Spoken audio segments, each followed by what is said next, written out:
what that is, what that means.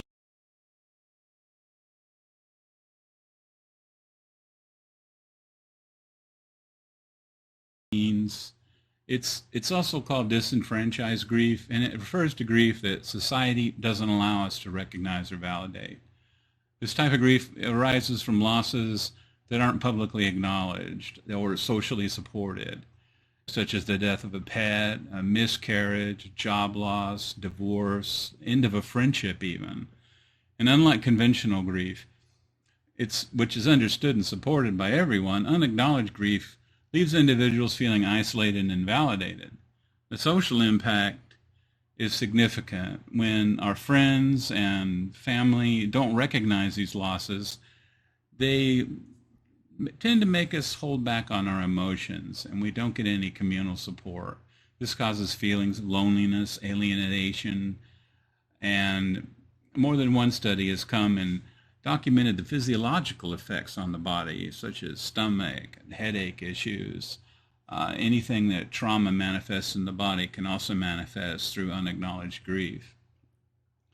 It can have a profound effect on the mind. You will be worried about something and somebody won't acknowledge it. You can't speak up to your family. It gets really difficult to deal with, and it's crucial to address this unacknowledged grief to prevent adverse effects. Ignoring or dismissing the grief can also lead to long-term mental issues. We have to recognize that all forms of grieving are valid. People experience the grief at 100% personally each time.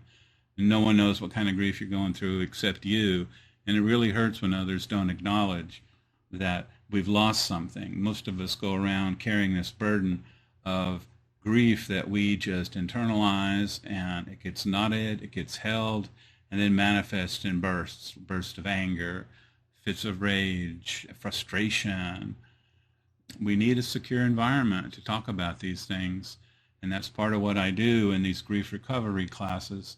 We create a secure, safe environment, and it's engineered to talk about all of life losses and work on them systematically, starting with the one that's most profound. Then we can work back from there on other losses. But these steps get us toward healing from our unresolved emotional feelings about our loss. We're never intending to forget about the lost loved one or the loss itself. That isn't the point. It's merely to gain some mental clarity, to heal, and to move forward in our mental and physical health. Thanks for your time.